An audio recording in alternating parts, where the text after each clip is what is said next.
Chapter 1. The Ancestral Heritage and Early Childhood. The sun glinted off the broad leaves in the courtyard of the Khan family home.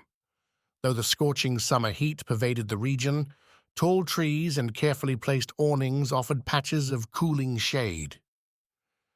Here, Hazrat Inayat Khan, born on July 5, 1882, took his first steps into a world that would soon echo with his music and resonate with his unique Sufi message. Inayat's lineage already hinted at his future greatness. His maternal grandfather, Sholay Khan Maula Bakhsh, was a renowned musician who served as a court musician to the Maharaja of Baroda. The family's tradition of music fused naturally with spiritual interests. Inayat's father, Mashayikh Rahmat Khan, was a man of refined taste, known for his generosity.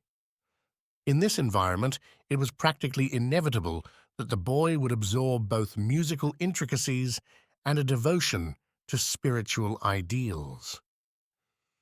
The child Inayat was said to have possessed an otherworldly gentleness from the start. Neighbors recalled how he would stand rapt whenever he overheard the strains of a sitar, sarod, or human voice raised in song. Even before he could speak in sentences, Inayat appeared transfixed by the magic of music. His mother, Khatija Bibi, often said, "He hears something the rest of us do not." She would watch her son toddle toward the source of a melody, eyes wide with wonder. The entire household understood that something deeper than entertainment was at work in the boy's heart. One day, when Inayat was no more than 6, he climbed onto a low stool beside his grandfather, the master musician Maula Bakhsh. The older man had just completed a mesmerizing performance in the courtyard.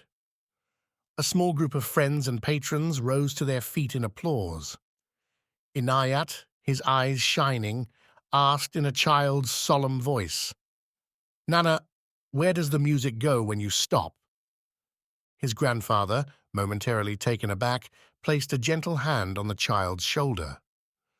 "Why, Inu," he said, using his affectionate nickname for his grandson, "the music goes back to where it came from, the silence. It is always there, waiting for us to call upon it again." Inayat nodded, as if satisfied with this profound notion. Then he asked, "If music returns to silence, is silence also music?" Maula Bakhsh could only laugh gently, amazed by the question. "You may be a musician and a philosopher both, my boy," he replied. "Yes, the silence itself has a sound, an inner vibration, if the heart is attentive. One day, you will understand."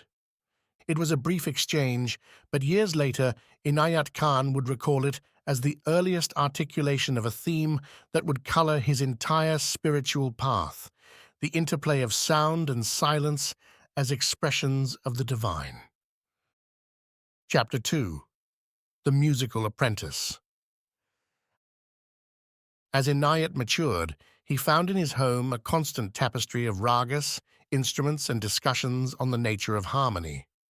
Under his grandfather's instruction, he began his formal education in classical Indian music. Even as he learned, he showed a gift for improvisation, an innate ability to merge structure with spontaneity. Afternoons found him practicing sitar or singing with rapt concentration. Often, a thin shimmer of perspiration on his forehead betrayed the intensity of his devotion. Despite the rigors of practice, he found it an endless joy. "To play a note," he once remarked, "is like tasting a drop of God's endless ocean of love." As time passed, the family recognized Inayat's remarkable skill. His father arranged for him to learn from other noted maestros in Baroda, believing the boy's talents warranted the finest tutelage. And so quietly, steadily, the seeds were sown for the life of an exceptional musician. A heart open to the divine. Yet music alone did not satisfy Inayat. He was drawn to deeper philosophical questions. What is the nature of God? What is the purpose of human existence? He pored over poetry from Rumi and Hafiz, read accounts of saints and prophets, and engaged in animated conversations with visiting dervishes and mystics. He has the thirst, his father would often say to Malabakhsh. He wants to learn everything, music, religion, the secrets of the heart. Inayat has many teachers, but I fear none can quench his thirst.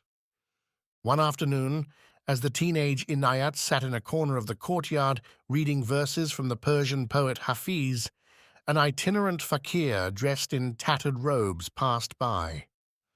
The fakir paused at the gate, sensing a receptive spirit.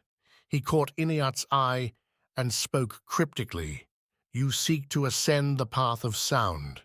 Remember, the maker of the melody is beyond the melody, but not separate from it." Before Inayat could respond, the fakir had disappeared into the dusty road. Though the episode lasted mere seconds, it fueled Inayat's contemplation. That evening, he confided to his mother, "It's as if the divine is calling through every person and every note of music, inviting me to follow." Chapter 3. Initiations and Yearnings. While traditional Islam in Baroda fostered devout practice, the environment was also rich with Sufi influence.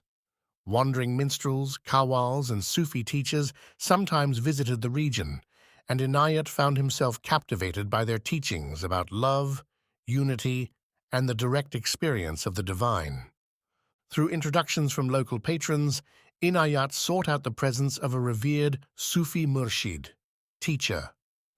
The teacher's name was Shaykh Muhammad Abu Hashim Madani, a figure known for bridging classical Sufi teachings with an appreciation of Indian musical traditions.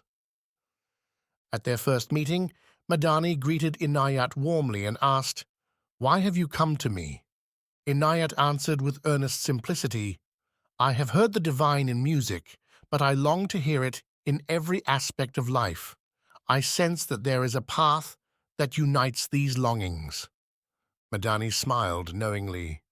"Then come," he said, gesturing for Inayat to sit beside him on a straw mat. "Let us listen first in silence, and then we will speak of the one who resides in all vibrations." They sat in silence for what felt like an eternity.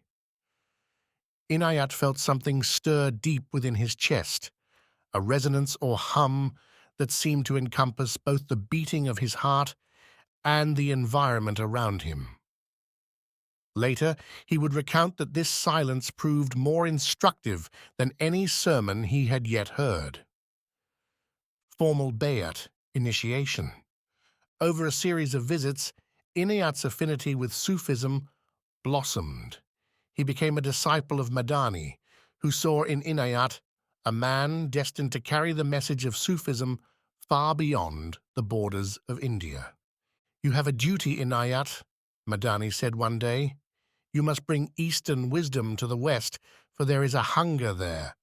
People search for spiritual nourishment, and your music, your being, is uniquely equipped to speak to their hearts." Though Inayat was still quite young, he felt an electric sense of calling. Inwardly, he wrestled with self-doubt.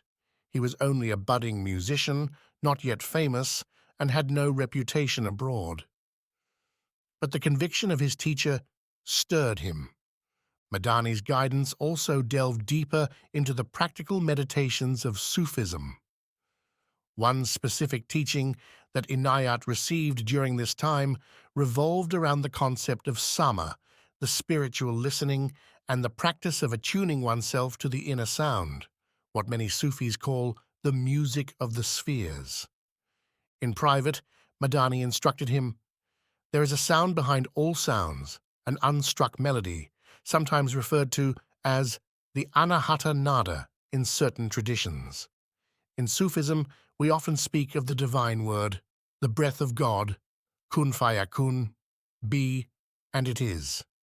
If you learn to listen deeply, you will experience the source from which all music arises." Inayat embraced these lessons wholeheartedly. He began a daily practice of silent meditation, focusing on the pulsation or vibration he sensed in his innermost being. He would later write, "The silence of the heart reveals that primal tone. This is the foundation upon which all harmonies rest." Chapter 4. Emerging Public Presence. Inayat's skill as a classical musician had not gone unnoticed. Word spread throughout Baroda, and beyond that, a young virtuoso, trained in the subtle intricacies of Indian ragas, was winning hearts with his soulful performances. Invitations arrived from courts in Gwalior, Mysore, and Hyderabad. At times, he traveled extensively, accompanied by a small retinue of fellow musicians. At each destination, the local nobility and connoisseurs of music welcomed him with respect. A hallmark of his style was not mere technical mastery, but the deeply spiritual quality that seemed to infuse each note. After one performance at a prince's palace, an eminent musicologist approached him and remarked, "You do not simply play, my boy. You pray with your instrument." Inayat bowed. "To me, music is a form of prayer," he replied gently. "Each note is a letter written to the divine." Following these concerts, Inayat sometimes gathered small groups to speak about the spiritual dimension of music. Slowly, almost imperceptibly, he was stepping into the role of a teacher, albeit a gentle one. In these intimate circles, he would reiterate what Madani had taught him about the cosmic nature of sound. As to the word sound, it is from the intangible that all that is tangible has come. He who knows the secret of sound knows the mystery of the whole universe. He explained that while skillful technique was essential, there was another dimension, attunement to the divine essence behind every vibration that truly transformed music into a path of enlightenment. Yet, despite his burgeoning success, Inayat wrestled with a dilemma. He felt a call to share not just Indian music, but also the spiritual teachings he was absorbing. The idea of traveling to the West, as his Murshid had prophesied, grew more pressing in his mind. One evening, at the family home in Baroda, he confided in his mother, "Ami, sometimes I feel as if an invisible hand is pushing me onward, telling me to leave India to spread this message of unity. But how can I leave the land where my roots are so deep?" She looked at her son with unwavering affection. "Inu, if your Murshid says you must go, then trust his vision. Your lineage is here, but the truth you serve belongs to the whole world. Our blessings go with you." Though it pained him to imagine parting from his family, Inayat began to make plans. In quiet moments, he also sensed a blossoming within him, a union of his devotion to music and his devotion to God. It was becoming clearer that his life's path lay in weaving these two threads together for a global audience. Chapter 5. A Fateful Dream and Inner Confirmation. According to various accounts, Inayat experienced a vivid dream around this time. In it, he stood upon a vast stage in front of an audience of unfamiliar faces, men and women whose dress and language seemed Western. Yet despite their cultural differences, he felt a profound connection with them, as if the music he played bridged all barriers. He awoke with a surge of certainty. This was a sign. He sought guidance from Madani, who only smiled at the dream's mention and said, "Indeed, the path ahead has already been paved by the one who orchestrates all things." Gathering resolve. Within months, Inayat made the decisive choice. He would journey abroad, initially to the United States, and then perhaps to Europe, if the opportunity arose. Family members, though sad at his departure, recognized the calling. They arranged for his passage, collecting funds and introducing him to friends who might help him once he arrived in foreign lands. Before he left India, Madani gave Inayat a final counsel.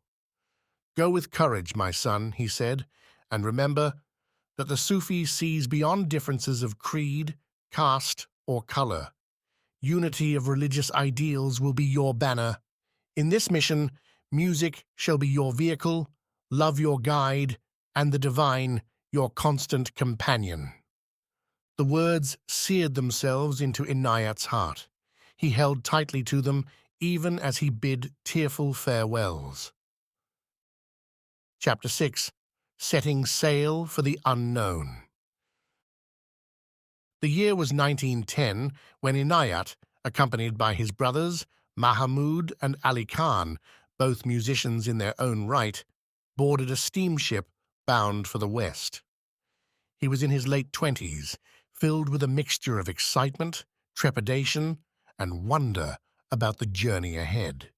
Standing on the deck as India's shoreline receded, Inayat closed his eyes and offered an inner prayer. O Divine, may this voyage be in service of your message of love, harmony, and beauty. The ship's horn bellowed, and with that, the deck beneath his feet began to vibrate in a low, rhythmic hum, a new kind of music that would carry him to distant shores. During the long weeks at sea, Inayat often stood at the railing, gazing at the horizon. He had carried with him precious notebooks filled with sketches of musical compositions and spiritual reflections. Some nights he would retire early and meditate in his small cabin, focusing on the subtle inner sound that he had cultivated under Madani's tutelage. One passage in his journal from that period read, "Every wave of the ocean has its own melody, yet it is part of the great symphony of the sea. So too, every human soul sings a unique note, yet each is part of the great harmony of humanity. What if the world could learn to hear this great chord of unity?" The notion of unity between religions, cultures, and individuals resounded within him, fueling his vision for a universal Sufism that transcended sectarian divides. When the ship finally docked in New York, Inayat's first impressions were of frenetic energy, towering buildings, and a buzzing modernity that contrasted starkly with the quiet corners of Baroda. Yet amidst the swirl, he sensed an eager curiosity in the people he met. Upon disembarking, he was greeted by a local contact, a friend of a friend arrangement that offered him and his brothers a modest lodging. They arrived, travel-weary but full of hope. Inayat wasted little time, forging connections with music aficionados, spiritual seekers, and patrons who might support a young Indian virtuoso. He began giving private recitals of Indian classical music, which, at that time, was still a rare novelty in the West. Audiences, small though they were initially, found themselves entranced not merely by the exotic sound, but by the deep sincerity and luminous presence of this Indian musician. Chapter 7.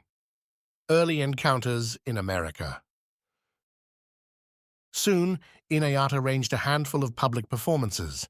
Posters billed him as Inayat Khan, the great Indian musician. He shared the stage with his brothers, each contributing to the tapestry of sound with sitar, sarod, and vocals. While many Americans of the day had never heard a live rendering of traditional Indian ragas, they found the experience profoundly moving, some describing it as haunting, others revelatory. After one such performance at a cultural salon in Manhattan, an enthusiastic young woman approached Inayat. Her cheeks were flushed with excitement. "Sir," she exclaimed, "I have never heard such music in my life. How do you create such ethereal beauty?" Inayat smiled, modestly bowing his head. "Miss, the source of music is in the silence within. One must listen deeply with the heart to the inner resonance where all beauty resides." Not all of Inayat's interactions were strictly musical. Spirited discussions on spirituality soon followed, often sparked by curious Westerners who sought alternative paths to the divine. In New York's cosmopolitan milieu, Some intellectuals and theosophists were already intrigued by Eastern philosophies, thanks to figures like Swami Vivekananda and others who had visited before him. One of the earliest dialogues took place at a private gathering arranged by a theosophical society. After playing a meditative raga, Inayat spoke to the small audience. Sufism teaches that all religions point to the same truth, just as many rivers flow into the same sea. We may call God by different names, but the divine is one. And in music, we find a universal language that transcends barriers of speech and creed. Later, a theosophist in the audience asked pointedly, "But Master Khan, do we not risk diluting the purity of each tradition by blending them together?" Inayat replied, "Purity is not lost by unity, rather, it is discovered anew. When we see the deeper essence, we find that each religion's purity resonates with the same chord of love and light." Chapter 8. Growing Recognition and the Seed of a Sufi Order. As weeks turned into months, Inayat's reputation grew. Invitations to perform and speak multiplied. Behind the scenes, he also began sharing simple yet profound spiritual practices with a handful of dedicated listeners who longed for more than an intellectual understanding. In the small parlor of a brownstone, after a soiree of Indian music, Inayat introduced a few participants to breath-focused meditation. He led them in chanting sacred syllables, encouraging them to listen for the subtle vibrations within their own breath.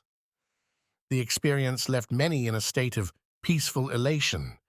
One participant, an older gentleman with a scholarly air, remarked, "It is as if the mind quiets and the heart awakens in that silence. I sensed an inner hum, like a choir of voices beyond hearing." Inayat nodded warmly. That is the inner sound. When the mind grows silent, the divine harmony becomes perceptible. This is the path of attunement. In these informal circles, Inayat continued to share a message he called the unity of religious ideals.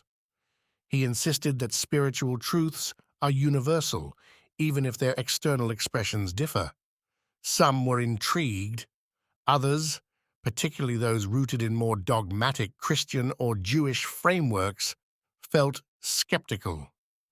On one occasion, a Protestant minister challenged Inayat, "If all religions are one, then what becomes of the saving grace unique to Christianity?" Softly, Inayat answered, "God's grace knows no boundary. The divine extends love to the entire creation. Each faith has its path, and none is without that saving grace. To realize this is to step beyond the prison of exclusivity." This emphasis on universality was radical for the time, but it struck a chord with many who felt confined by strict orthodoxies. And so, word spread that the Indian musician was also a spiritual luminary, teaching an all-embracing path of the heart. Chapter 9. Challenges and Cultural Differences. Not everyone received Inayat's message with open arms. Some critics dismissed his public lectures as vague mysticism, while a few conservative circles denounced what they perceived as foreign influences infiltrating Western spiritual life. During an interview for a local newspaper, a reporter asked Inayat pointedly, "Do you mean to convert Americans to your Indian religion?" Inayat's response was firm, but kind. "I come not to convert, but to awaken in each heart the music of God, which transcends religion. My teacher taught me that spiritual truth is universal. We do not need to change our outer affiliations. We only need to realize the one who dwells in all names and forms." The article that followed was surprisingly favorable, and the reporter concluded by describing Inayat as a man of gentle presence, whose humility does not mask, but enhances his luminous vision of brotherhood.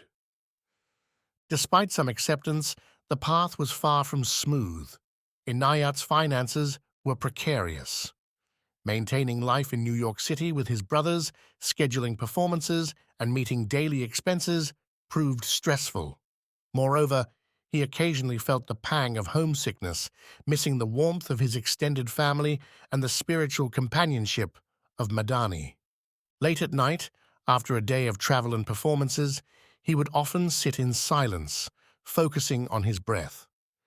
He recalled Madani's instruction: "When you feel alone, remember that you carry the eternal friend in your heart."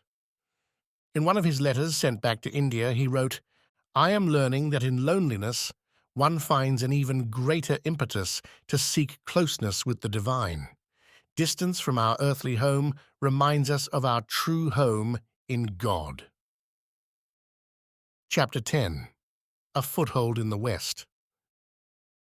Gradually, Inayat's schedule evolved from primarily musical concerts to a balance of concerts and spiritual lectures. He delivered talks at universities, cultural societies, and private salons, weaving his music into the presentations. He discovered that the universal language of melody opened hearts, making them more receptive to his philosophical and mystical insights. An excerpt from one of his early lectures read, "Music, to a Sufi, is not entertainment alone. It is the unveiling of the soul's true nature. We each carry a song within, the echo of the divine word. Those who learn to listen to that inner song transcend the illusions that separate us." Such words found resonance among spiritually inclined Westerners, many of whom were eager for a fresh approach that neither repudiated nor rigidly clung to established dogmas. Friendships with mystics and artists. During this period, Inayat also came into contact with other notable figures exploring Eastern wisdom: artists, poets, and philosophers.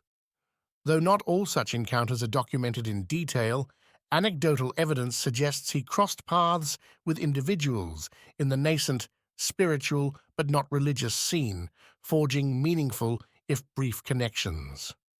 In one letter, he recounted a meeting with a painter fascinated by Indian culture. "The painter told me he saw swirling colors whenever he heard my music," he wrote. "He asked me if this was an illusion. I told him, illusion is a veil that hides reality, yet sometimes it reveals the hidden aspects of reality to the sensitive artist. We parted as friends, each enriched by the other's perspective." Chapter 11. Toward Europe. After nearly 2 years in the United States, Inayat felt a growing desire to take his message to Europe. He believed that the cultural tapestry there, influenced by centuries of religious and philosophical developments, might be fertile ground for his universal Sufism. He had also received encouragement from European intellectuals who heard him speak or read accounts of his work in America. In 1912, he and his brothers sailed for England, arriving in a country where Indian culture had been introduced, albeit from a colonial perspective. Here, he hoped to share a more authentic spiritual understanding, free from stereotypes. London's grey skies and brisk winds felt a world apart from the tropical warmth of Baroda. Nevertheless, Inayat found a modest welcome among certain circles, musical societies, theosophical groups, and a small contingent of liberal theologians curious about Eastern mysticism. One evening, he was invited to perform at the home of a wealthy patron of the arts. The gathering featured aristocrats, artists, and intellectuals dressed in formal attire. As Inayat played a contemplative raga on the sitar, the room fell into a hush. By the piece's end, tears glistened in the eyes of some listeners. Afterward, the hostess, visibly moved, approached him.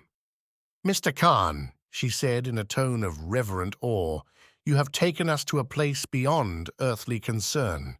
How can such transcendence be explained?" Inayat lowered his gaze humbly. When the human heart resonates with the universal vibration, time and space lose their hold. We remember we are children of eternity. Chapter 12. Planting Seeds of the Sufi Message. In London, Inayat began to gather a small group of dedicated students who wished to study both music and the spiritual teachings that underpinned it. Initially, these lessons were held in modest rented rooms, where participants sat on simple cushions. Inayat introduced breath practices, the repetition of sacred phrases, dehika, and silent contemplations on the heart. He also emphasized the practice of listening to the inner sound, explaining how the student could sit quietly, attune to the breath, and gently shift attention to the subtle vibration that underlay all sense perceptions. Words may teach, he wrote in one note, but silence reveals. In the stillness of our being, the music of the divine becomes audible. This is the key to self-realization. Among the earliest of his European students were a handful of individuals, some from aristocratic backgrounds, others from bohemian artistic milieus, who found in his teachings a refreshing alternative to the rigid structures of established churches or purely academic philosophies.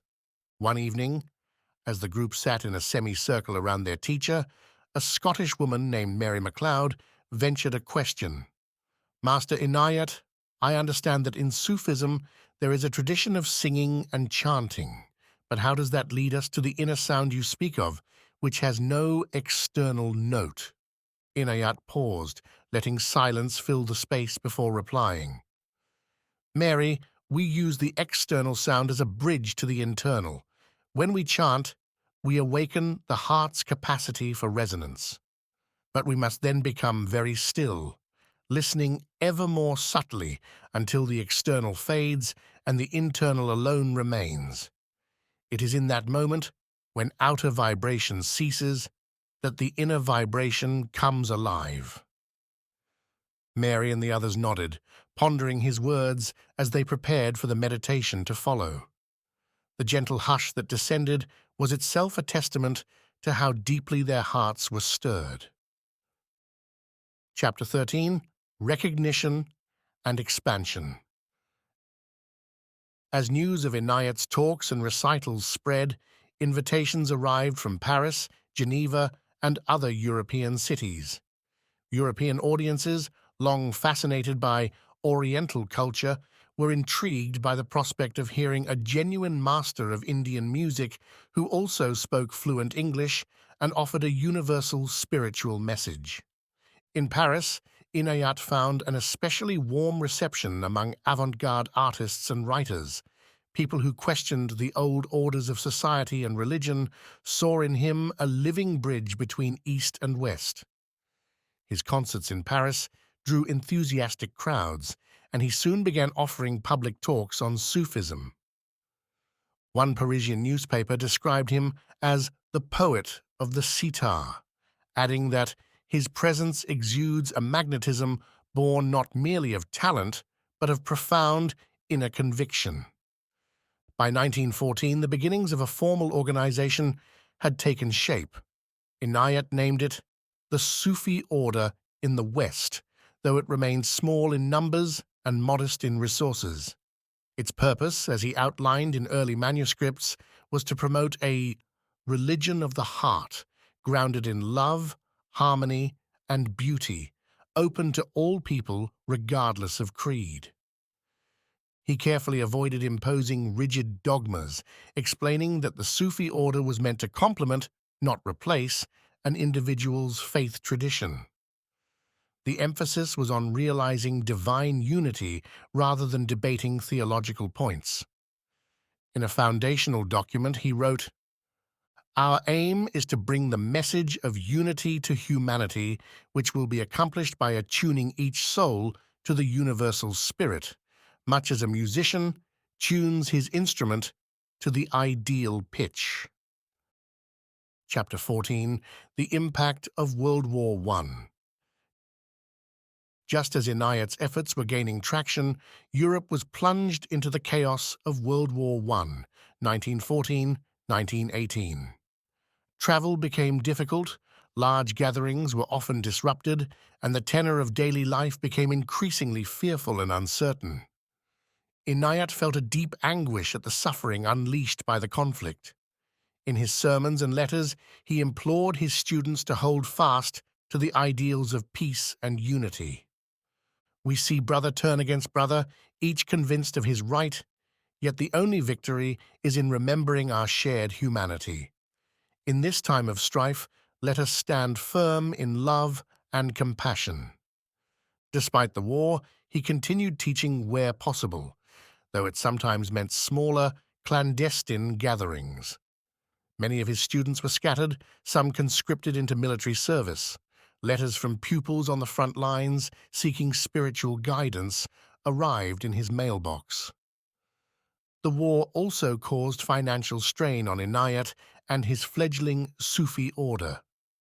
Concerts were cancelled and cross-border travel was heavily restricted.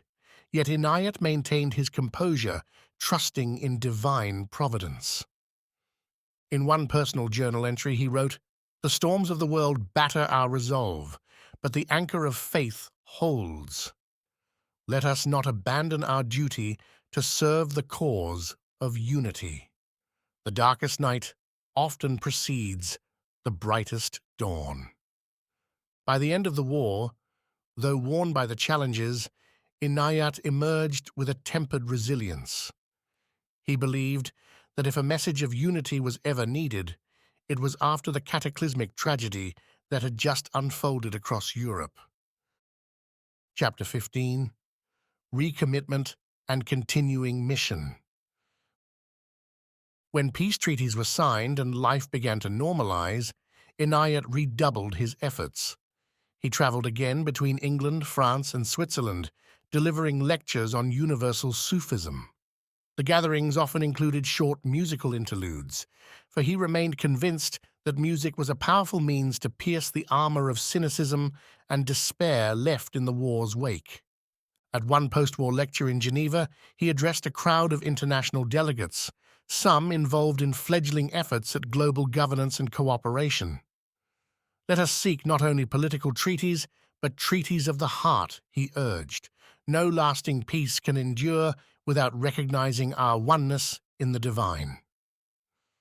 In the late 1910s and early 1920s, small Sufi centers, khanqahs, emerged in various European capitals, often run by devoted students who had undergone more intensive training with Inayat.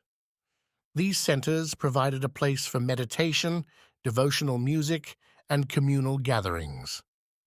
One such center in London became a hub for those interested in bridging Eastern and Western spiritual insights.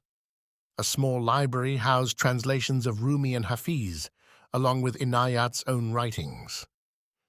Every Sunday, a circle of meditation took place, followed by discussion of Sufi principles, love, harmony, and beauty. During one such session in London, a young intellectual questioned Inayat's emphasis on the inner sound. "Master, I find these practices fascinating, but how do I know I'm not merely imagining the inner sound you speak of?"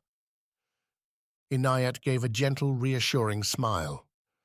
"Much of our reality is shaped by our faculty of imagination.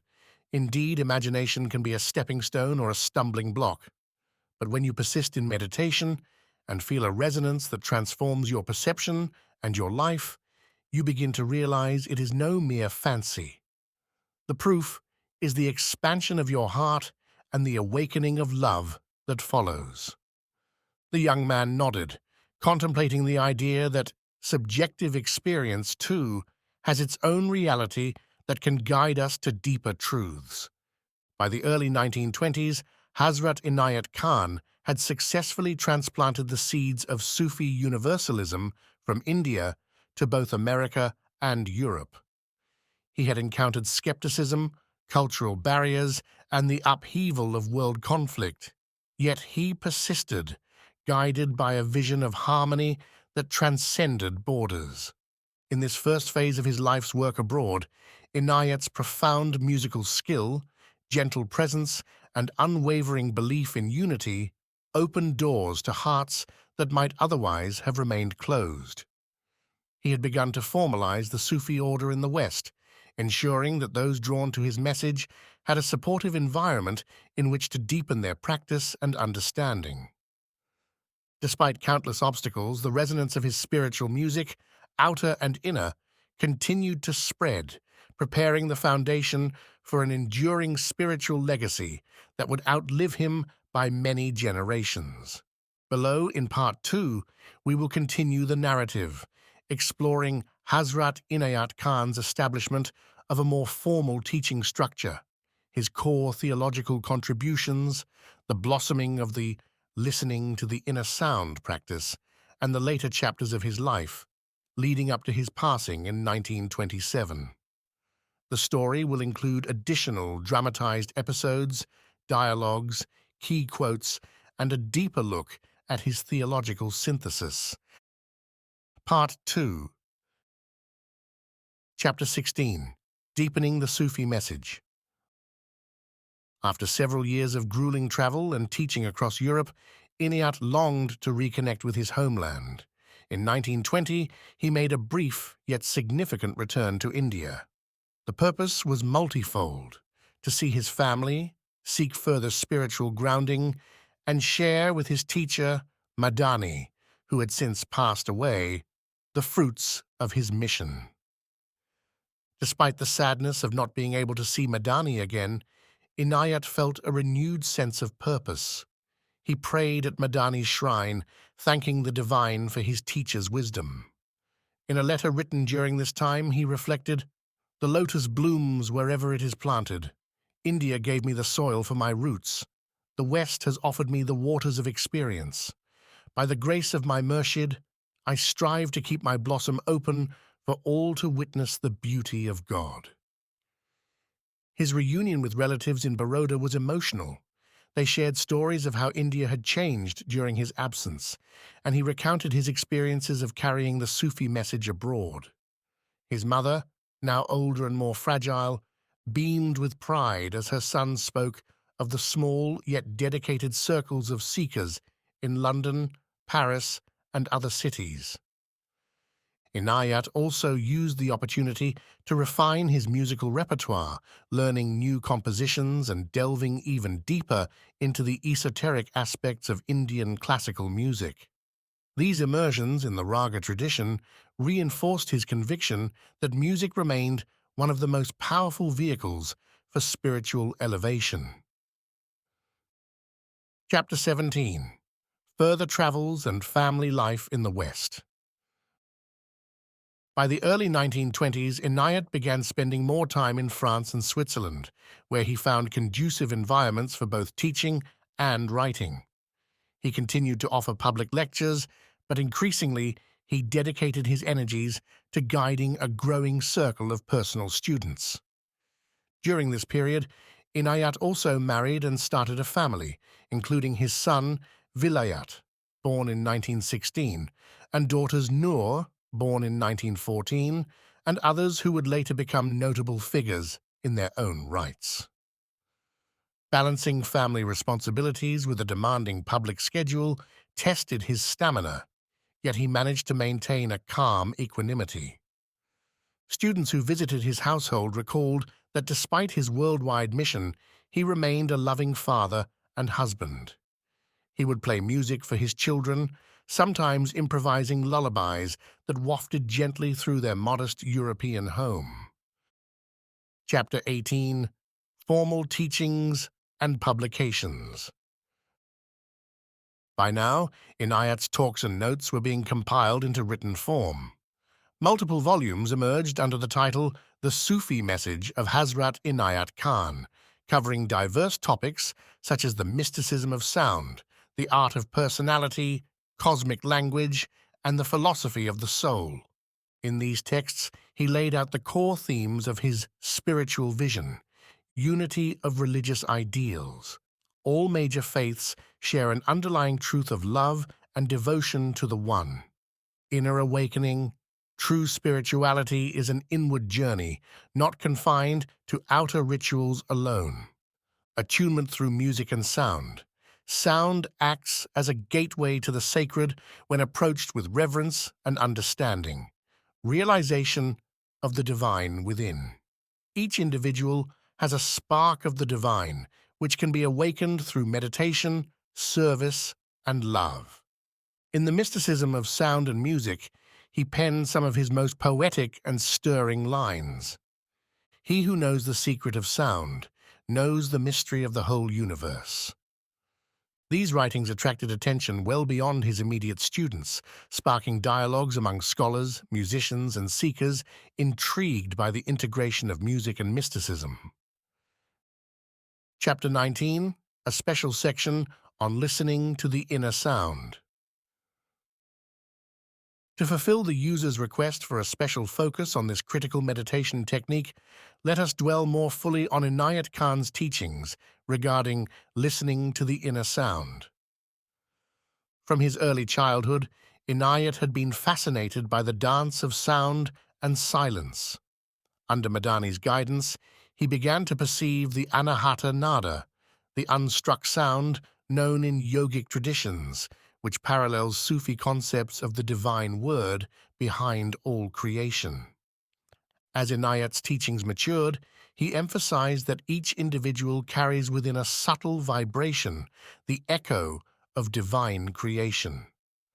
The practice of listening to the inner sound involves sitting quietly in a meditative posture, spine upright, relaxing the breath and gently focusing on its natural rhythm, allowing external thoughts and distractions to recede like waves on a shoreline, gradually tuning awareness to any subtle hum, buzz, or melodic intonation that arises from within, remaining receptive without forcing or straining to whatever arises, embracing it as a manifestation of divine presence.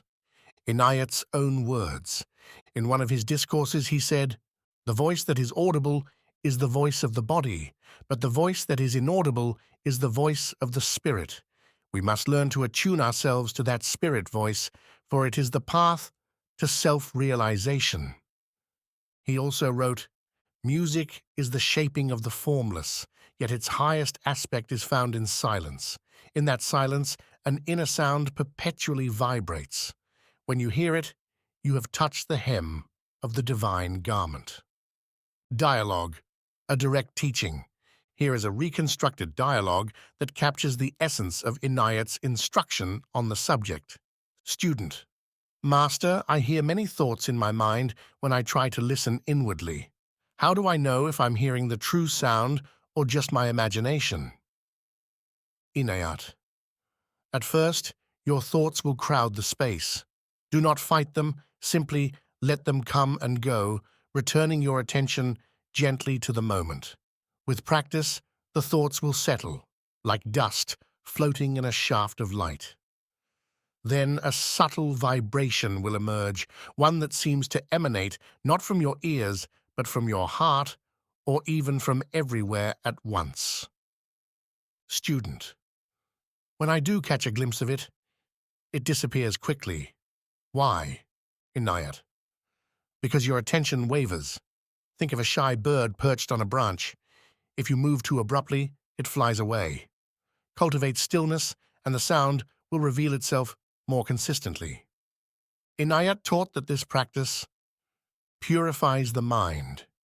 By centering awareness on the subtle divine vibration, negative or restless thought patterns gradually dissolve. Opens the heart. Feeling the resonance of the inner sound can evoke profound love, gratitude, and a sense of oneness with creation. Facilitates healing. The vibratory nature of the inner sound can harmonize bodily energies, supporting physical and emotional well-being. Leads to self-realization. As one deepens in this practice, the boundary between self and the divine grows thinner, paving the way for mystical insight. In sum, for Hazrat Inayat Khan, Listening to the inner sound was a cornerstone of Sufi meditative life, bridging his lifelong passions for music, mysticism, and unity in a single transformative discipline. Chapter 20, The Theology of Universal Sufism. Having expounded on the techniques central to his path, we now turn to the theological underpinnings of Inayat Khan's Universal Sufism. God is one. Beyond all limiting concepts or definitions, the ultimate reality is a singular, loving presence. Religions are veils. Each religious tradition is seen as a veil that partially reveals and partially obscures the One. True spirituality involves lifting the veil. Inner self and outer self, the human being has both a conditioned personality, ego, and an immortal soul, divine spark. Self-realization means aligning the outer personality with the inner soul's divine nature. Music as theology. Inayat often quipped that his theology was expressed in notes rather than words. Music served as direct experience of God, bypassing intellectual barriers. A few select quotes from his writings further illuminate his perspective. If one only explores the temple of the heart, one will find therein the beloved, waiting to be embraced. True theology is love expressed in action. All else is mere speech. What is the use of a religion that does not inspire love? When love shines from the heart, man is already bowed before the divine. Chapter 21, Organizational Growth and Challenges. By the mid-1920s, the Sufi order in the West had established a more defined organizational framework. Local centers were coordinated by representatives, or murids, trained personally by Inayat. Weekly gatherings included meditation, sacred readings, and sometimes musical devotion. Inayat issued guidance on conducting these sessions, stressing the need for sincerity and humility. Though the numbers remained modest compared to mainstream religious institutions, the Sufi order attracted a diverse membership, people of Christian, Jewish, theosophical, agnostic, and even Muslim backgrounds, all seeking spiritual enrichment.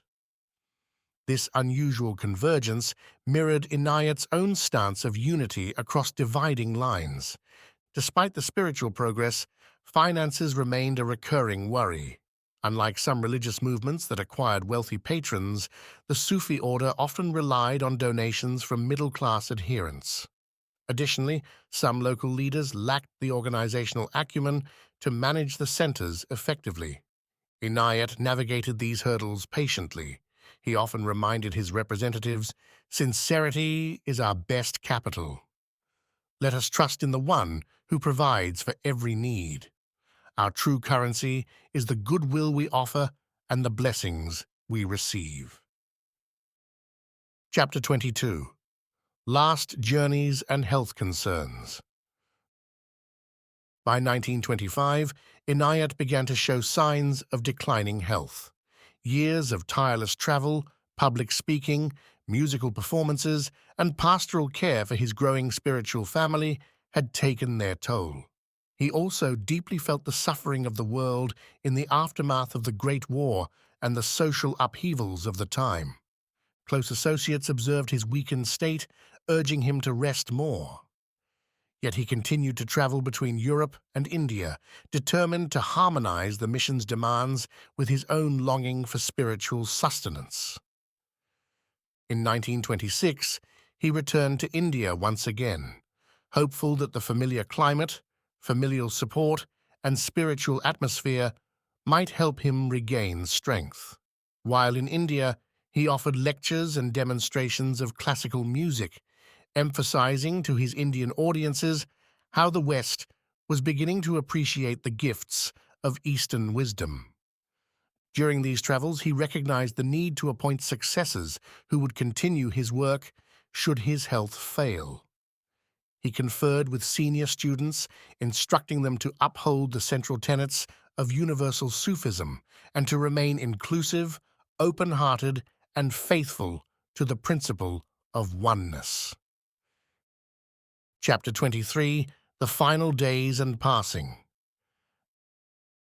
Late in 1926 and into early 1927, Inayat's health deteriorated significantly. In Delhi, at the home of a generous devotee, he spent his final weeks surrounded by family and close disciples. Even in this weakened condition, he continued to share teachings, often from his bed. One of his last recorded discourses touched on the ephemeral nature of the physical world. All that is visible passes, but the invisible remains. When the flower withers, its fragrance lives on in the memory of those who have inhaled it. Let us be like that fragrance, leaving behind the perfume of love and unity. Hazrat Inayat Khan passed away on February 5, 1927, in the arms of those who loved him dearly. His wife and children, along with a few devoted students, witnessed his final breath. A hush settled over the room, as if the very air recognized the departure of a saintly soul. He was laid to rest in a tomb in the grounds of Hazrat Nizamuddin in Delhi, a site venerated by many Sufi devotees. The grave became a place of pilgrimage for those who had been touched by his life and message. Chapter 24, Aftermath and Legacy. Following Inayat's passing, his brother Mahbub Khan and later other successors took on leadership roles in the Sufi order. Over time, his children, most notably Pir Vilayat Inayat Khan, born 1916, would also assume the mantle of spiritual leadership, adapting the universal Sufi teachings to new generations and contexts.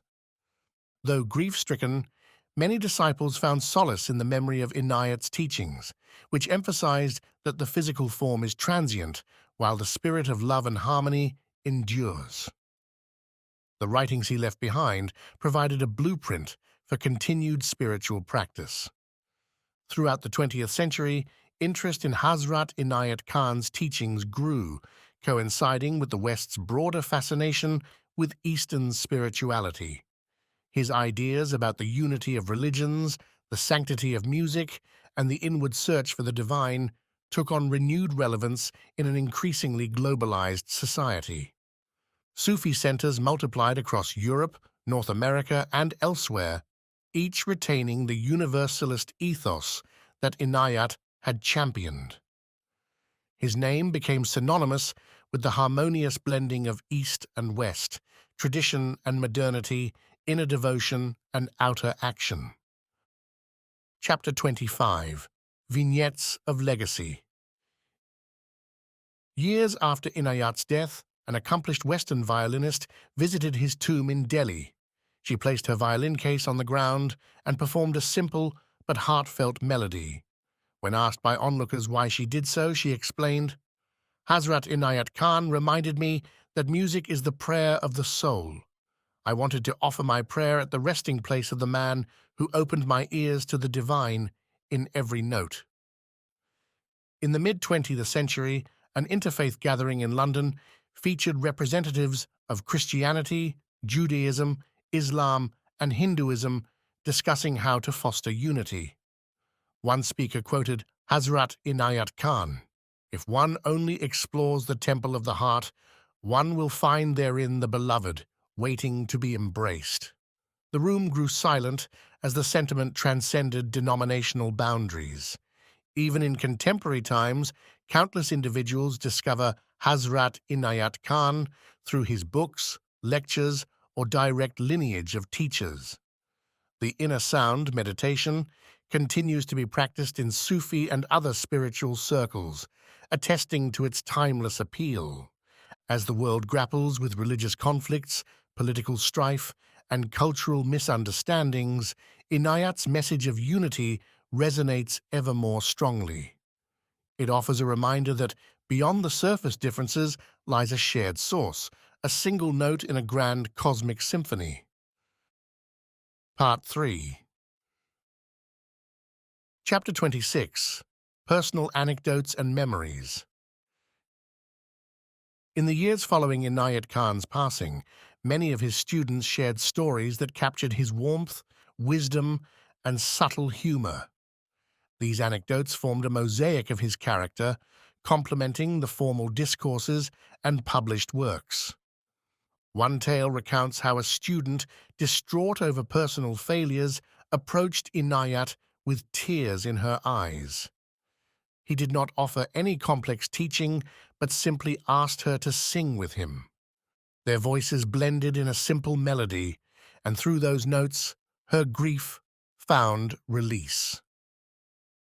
Another story tells of Inayat paying a visit to a small, struggling center in Switzerland. Despite heavy snowfall and the teacher's fragile health, he insisted on performing a short concert. He later explained, "Music is a flame. Even in the coldest winter, it can warm the hearts of all who gather around it." Many recalled Inayat's serene demeanor, noting that he rarely raised his voice, nor did he chastise students harshly. If someone erred in practice or lost focus, he would remind them gently, "A bird cannot learn to fly without faltering. Each fall is part of the lesson." This compassionate approach contrasted with some stricter spiritual traditions of the time, making Inayat's teaching style accessible and comforting, especially to Western seekers unaccustomed to ascetic disciplines. Chapter 27, Theological Ramifications and Debates. Inayat Khan's universalist stance did attract criticism. Some conservative Muslim scholars accused him of diluting Islam, while certain Western theologians found his ideas lacking in doctrinal specificity. While he was alive, Inayat would respond to such critiques by emphasizing that he was not altering any religion, but rather revealing the underlying unity. He saw no contradiction in embracing Islam's core tenets, while recognizing truths in Christianity, Judaism, Hinduism, and other paths. His focus remained on the heart's direct experience of the divine, which he believed transcended forms. Students often leaped to their teacher's defense, explaining that universal Sufism was not a replacement for traditional religious practice, but a path of inner realization that could complement any faith. A letter from one student to a critic succinctly put it, "To be a universal Sufi is to love God in every form, not to deny the forms, but to see beyond them." Chapter 28, Cultural and Musical Legacy. Although Hazrat Inayat Khan is primarily remembered for his spiritual contributions, his impact on Western classical and avant-garde music was also significant. Musicians who heard him speak of the mystical dimensions of sound began to experiment with more meditative and improvisational techniques. Some composers openly credited him with helping them see music as a channel for expressing the ineffable.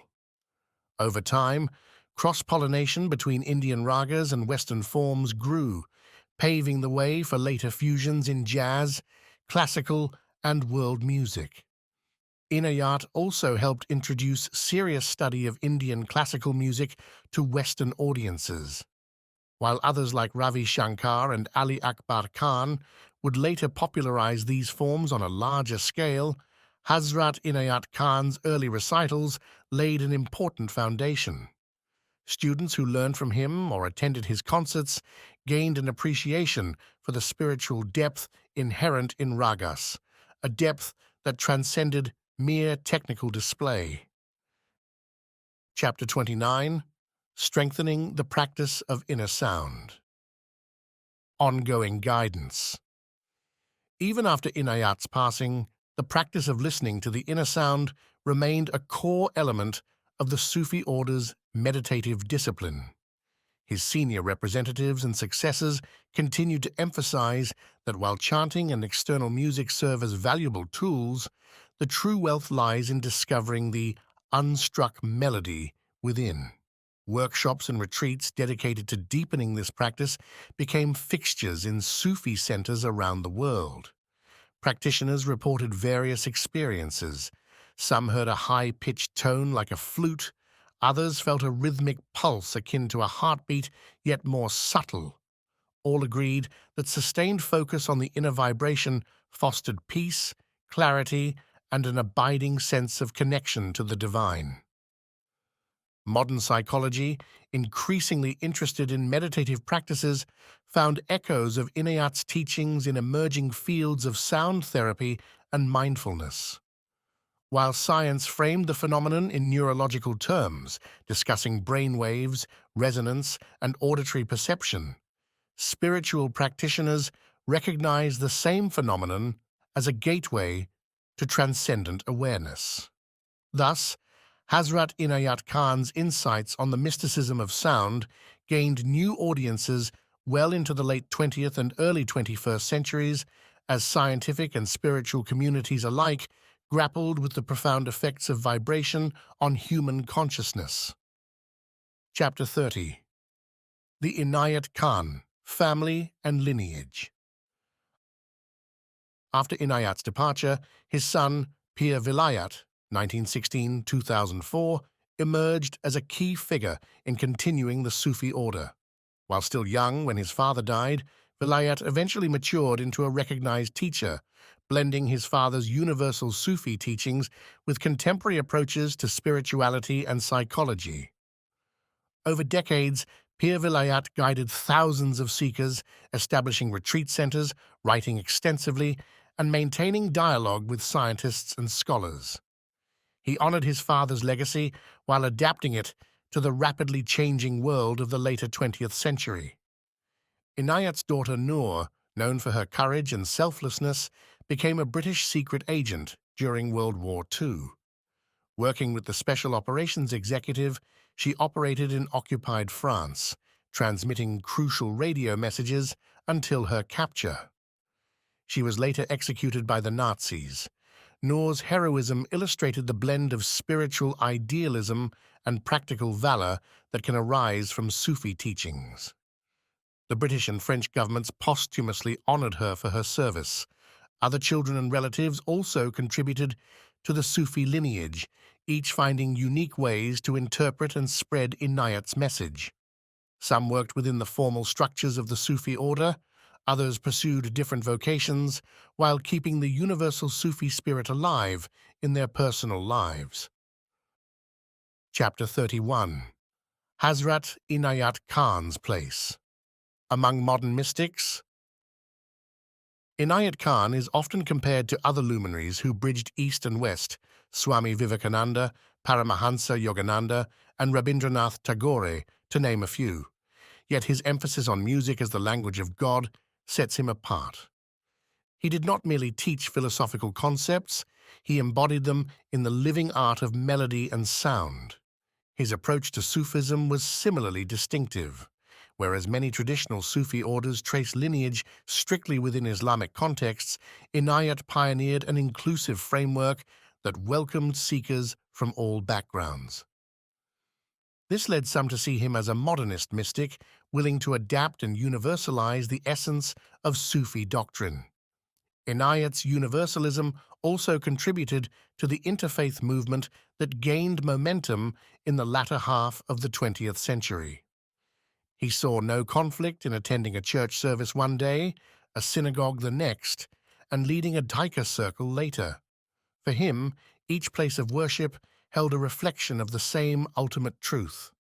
Decades after his death, interfaith dialogues often cited him as a pioneering figure who boldly proclaimed the essential unity of all spiritual paths. In conferences and symposiums dedicated to religious harmony, his quotes often adorned banners and brochures. Chapter 32.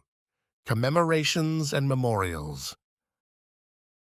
Hazrat Inayat Khan's tomb, Mazar, at the Nizamuddin complex in Delhi, stands as a testament to the transnational nature of his life. Indian devotees, Western pilgrims, and curious onlookers alike visit the tomb where fresh flowers and incense adorn the white marble. The ambience is one of gentle reverence. Annual Urs, death anniversary gatherings, bring disciples and family members together, mixing Indian Sufi traditions with universal prayers and music. These events transform the tomb's courtyard into a tapestry of devotion, with qawwali and chants paying homage to the saint who bridged worlds. Various Sufi centers around the world commemorate Inayat's birthday, July 5th, and his passing, February 5th, with special services and musical events. These gatherings often include public talks, musical performances, poetry readings, and silent meditations on the inner sound. In some places, local choirs sing adapted versions of Indian ragas or perform Western choral pieces inspired by his teachings. The unifying theme remains the same, celebrating the love, harmony, and beauty that Inayat proclaimed. Chapter 33. A contemporary perspective on his teachings. In the 21st century, many people seek spiritual experience outside strict religious institutions. Hazrat Inayat Khan's inclusive, heart-centered approach continues to appeal to such individuals. His focus on direct experience, particularly through music and meditation, dovetails with rising interest in mindfulness and holistic well-being. Some critics argue that universalism can lapse into vagueness or relativism if not grounded in disciplined practice. Sufi centers that follow Inayat Khan address this concern by maintaining ethical guidelines, regular meditation schedules, and structured teacher-student relationships.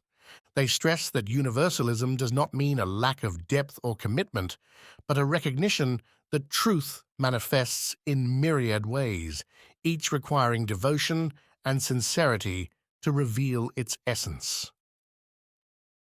Chapter 34. The ongoing relevance of listening to the inner sound. Countless modern practitioners adopt listening to the inner sound as a cornerstone of their spiritual regime. This technique is introduced in workshops on meditation, sound healing, and yoga. Some psychologists incorporate it into stress management programs, citing its capacity to calm the nervous system and promote mental clarity. Neuroscientists investigating the meditative state find that focusing on an internal vibration can alter brainwave patterns, leading to heightened states of awareness. While these scientific findings do not replicate the mystic's journey, they do suggest that Hazrat Inayat Khan's age-old technique aligns with measurable shifts in consciousness. Thus, the tradition he championed lives on in both the spiritual and scientific realms, bridging faith and empiricism. Chapter 35. Reflections and Timeless Wisdom. Hazrat Inayat Khan's life story unfolds as a remarkable tapestry of music, mysticism, cross-cultural exploration, and profound spiritual insight. From the courtyards of Baroda, where he first learned the sitar under his grandfather's watchful eye, to the salons of London and Paris, where he enthralled Western audiences with ragas and universal Sufi teachings, his journey embodied the harmonization of East and West.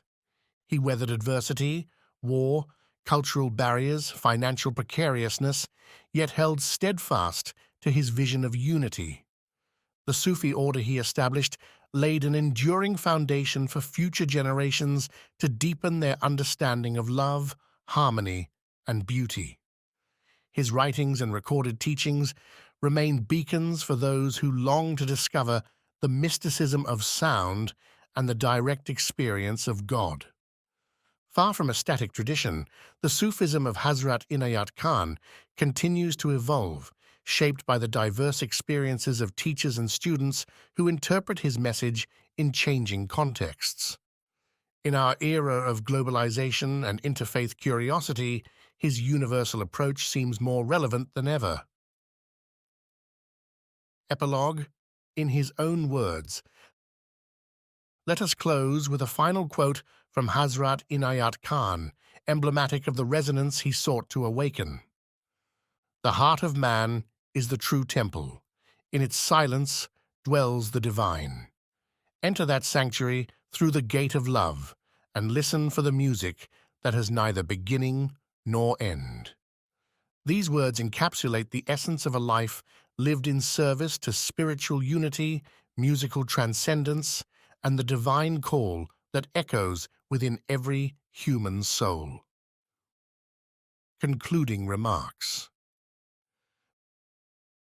Throughout it all, Hazrat Inayat Khan's unifying message of love, harmony, and beauty stands out as his most significant gift to humanity. He bridged continents through the universality of music and the direct experience of God, leaving behind a timeless invitation for all who yearn to listen and discover the divine symphony within.